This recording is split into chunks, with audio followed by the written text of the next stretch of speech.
Hello বন্ধুরা, welcome to my blog and a special blessed day I am sharing with you all. দিনটা ছিল মহালয়ার পরের দিন, সোমবার। ভোরবেলা দেখো তখনও আকাশে চাঁদের আলো দেখা যাচ্ছে, রাস্তার স্ট্রিট লাইটও তখনও নেমেনি। আস্তে আস্তে ভোর হচ্ছে এবং রাস্তাটা ক্লিয়ার হয়ে গেল। আমি ছুটে চলেছি এয়ারপোর্টের দিকে। রাস্তা দুর্গাপুজোর জন্য সেজে উঠেছে চারিদিকে। মনটা এমনিতেই ভালো ছিল, মহালয়ার পরের দিন, সামনেই দুর্গাপুজো। তারপর যেখানে যাচ্ছি এবং যার সাথে যাচ্ছি, যে জন্য যাচ্ছি, সেটা বড্ডই ভালো লাগা ছিল। এয়ারপোর্টে গিয়ে হাজির হলাম এবং সেখানে স্তিমিতাদি, আমারই বিদ্যালয়ের প্রাক্তনী দিদি, আমার নিজের দিদির মতো। এই একটা বছরে স্তিমিতাদি একদম আমার কাছের মানুষ হয়ে গেছে। দুজনে মিলে চেপে বসলাম ইন্ডিগো ফ্লাইটে। আমাদের গন্তব্য হচ্ছে বাগডোগরা এয়ারপোর্ট। মেঘটা খুব পরিষ্কার সুন্দর ছিল। কদিন বৃষ্টি হচ্ছিল, খুব চিন্তায় ছিলাম, কিন্তু দেখো নির্বিঘ্নে এসে পৌঁছলাম বাগডোগরা এয়ারপোর্টে। এবং সেখানে আমাদের গাড়ি আগে থেকেই রেডি ছিল, মানে সবটাই সিস্টার আমাদের ব্যবস্থা করে দিয়েছিলেন। সেই ড্রাইভার দাদা গাড়ি নিয়ে অপেক্ষা করছিলেন। এখান থেকে আমরা এখন যাব মজলিশপুর, রায়গঞ্জ। রাস্তাটা কি অপূর্ব, চারিধারে চা বাগান আর এত গ্রিনারি। চা বাগান দেখেই আমার পাশে স্তিমিতাদি বলে উঠল, চা বাগানে আমরা কিন্তু ছবি তুলব। আমি তখন বললাম, সেখানে যদি সিস্টার রোমানা থাকেন তাহলে আরও ভালো হবে। তো যাই হোক, পুরো ভিডিওটা দেখো, পরে আবার গল্প করব। এসে পৌঁছলাম আমরা আমাদের গন্তব্য জায়গায়। চারপাশটা নানা রকম কনভেন্ট স্কুল রয়েছে। তারপর অ্যাট লাস্ট এসে পৌঁছলাম এবং দেখো সিস্টার দাঁড়িয়ে আমাদের অভ্যর্থনা করছে। এই সমস্ত ছোট্ট ছোট্ট বাচ্চারা মাঠে গরমের মধ্যেও আমাদের অভ্যর্থনা জানানোর জন্য অপেক্ষা করছে। আর এই দেখো টেবিলে ফুল দিয়ে কি সুন্দর সাজানো হয়েছে, আমরা অভিভূত। দিনটা একটা বিশেষ দিন ছিল, সিস্টার রোমানার জন্মদিন। আমরা জন্মদিন পালন করতে গিয়েছিলাম, কিন্তু গিয়ে আমরা অনেক অনেক বেশি আনন্দ পেলাম। ওখানে এত সুন্দর ব্যবস্থা সিস্টাররা, স্টুডেন্টরা করে রেখেছিল। বেশি কথা বলছি না, আর আমি ভয়েস এডিট করছি না। তোমরা বাকিটা দেখো, আবার সময় বুঝে আমি তোমাদের সাথে শেয়ার করব। আমি যদি ব্যাকগ্রাউন্ডে তো কথা বলি তাহলে কিন্তু ডিস্টার্ব হবে।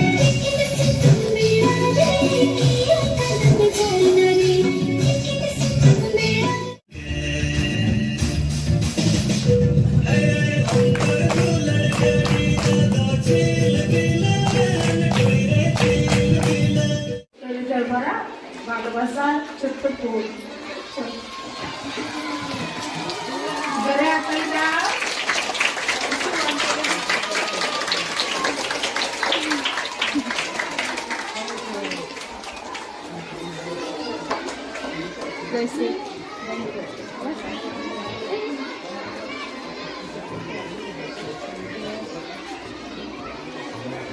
বাচ্চারা সবাই বসো, ভালো ছেলে মেয়ের মতো সবাই বসে যাও।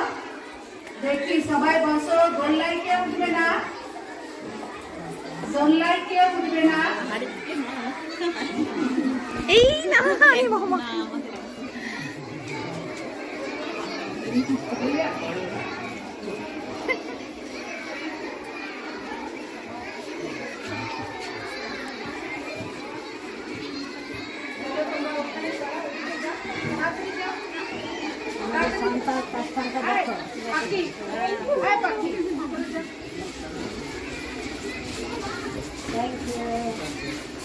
তাড়াতাড়ি করে দাও, বৃষ্টি পড়তে পারে।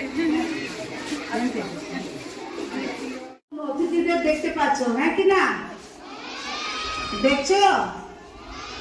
হ্যাঁ, আমরা দেখছি সিস্টার রোমানা আর ওনার প্রাক্তন স্টুডেন্টরা এখানে এসছে কলকাতা থেকে। সৌভাগ্যের বিষয়, কলকাতা থেকে সিস্টারকে দেখতে এসছেন জয়ন্তী মুখার্জি, জয়ন্তী মুখার্জি, স্তিমিতা দে, ওনারা 1900 কত সালের স্টুডেন্ট? 88 সালে, 87, উনি 86, আমি 87। 86, 1986 আর 1987 এর ব্যাচ। তাহলে কত বছর আগে সিস্টার ওনাদেরকে পড়িয়েছিলেন? 38-40 অনেক বছর উনি পড়িয়েছেন, আর ওনারা এখন পর্যন্ত সিস্টারের জন্য ওনাদের ভালোবাসা আছে। তাই আজকে সিস্টারের জন্মদিন, সিস্টারের জন্মদিনের উপলক্ষে ওনারা বহুদূর থেকে হাওয়াই জাহাজে করে আমাদের এখানে এই ছোট্ট স্কুলে ভিজিট করতে আসলেন, সিস্টারকে বিশেষ করে। তার আমরাও সৌভাগ্যবতী যে আমাদেরকেও দেখতে এসছেন। তাই সর্বপ্রথমে আমরা সবাই মিলে সিস্টারকে হ্যাপি বার্থডে গান করি, তারপরে আমাদের ছোট অনুষ্ঠানটা শুরু হবে। এখন বাচ্চারা দয়া করে কেউ কোথাও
হেডমিস্ট্রেস ছিলেন, প্রিন্সিপাল। তো ওনাকে আমরা ইন্দিরা গান্ধীর মতো সবসময় যখন স্কুলে পড়তাম, ওনার এত গ্র্যাভিটি ছিল, ওনার ধারে কাছে যেতে আমাদের ভয় লাগতো, কিন্তু ওনাকে এত আমরা ভালোবাসতাম। পরবর্তীকালে মানে বহু বছর পর যখন আবার আমরা স্কুল থেকে পাশ করে বেরিয়ে এলাম এবং ওনার সাথে আবার যোগাযোগ হলো, তখন উনি কিন্তু একদম আমাদের নিজের মা হয়ে গেছেন। 2020-তে আমি আমার মাকে হঠাৎ করে হারাই অকালে, মানে তখন কোভিডের সময়টা। তারপর থেকে সিস্টার আমার দ্বিতীয় মা, সেকেন্ড মাদার। যা কিছু জীবনে শিখেছি। অনুষ্ঠানের পর সিস্টারের সাথে আমরা সবাই মিলে বাচ্চাদের চকলেট বিতরণ করলাম। সত্যি কথা বলছি, মনে হলো সেই স্কুল জীবনে ফিরে গেছি। এত ভালো অনুভূতি, আর শৈশবটাকে একদম ফিরে পেলাম। এবার ওয়েদারটা তো সেই সময় খুব ফ্লাকচুয়েট করছিল। এবার চকলেট দিতে দিতে বৃষ্টি এসে গেল। তখন যে কজনকে দেওয়া হলো, বাকিদের সিস্টার বললেন ক্লাসরুমে গিয়ে ওরা বসলে ওদেরকে দেওয়া হবে। তখন আমরা চলে এলাম সিস্টারদের ভেতরের বিল্ডিংয়ে এই মাতা মেরিয়ার মূর্তিটা দেখতে। সত্যি কথা, সিস্টারের কাছে আগে শুনেছিলাম, কিন্তু এই মূর্তি নিজের চোখে সাক্ষী আমি। নানা রকম মুখের পরিবর্তন, কখনো গম্ভীর, কখনো মানে হাস্যস্মুখ। এটা একটা আশীর্বাদ। এরপর বিশাল বড় একটা চ্যাপেল আছে, সেখানটায় এলাম। স্তিমিতাতে একটু পায়ের ব্যথার জন্য বসে রইলেন। তারপর সেখান থেকে আমরা গেলাম হাই স্কুলে। হাই স্কুলে মেয়েরাও আমাদের খুব সুন্দর প্রার্থনা করেছে, সেটাও তোমার সাথে শেয়ার করছি, দেখো।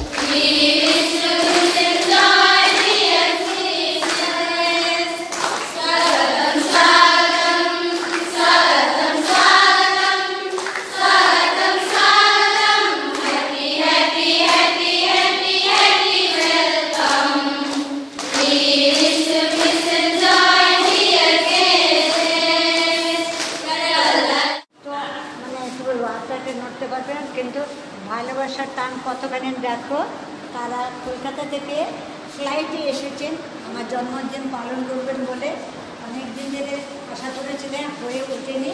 মাত্র 3 ঘন্টার জার্নির জন্য এত সংগ্রাম করেছে, এত টাকা ব্যয় করেছে, এত পরিশ্রম করেছে, এটাকে বলে ভালোবাসা, শ্রদ্ধা, কৃতজ্ঞতা। এসেছেন আপনারা আপনাদেরকে দেখতে এসেছেন, তার জন্য আমরা খুবই খুশি। তাই আমরা আমাদের ভালোবাসা প্রকাশ করার জন্য আমরা ছোট একটা গান করতে চাই। বাহ, খুব ভালো বোঝা যায়।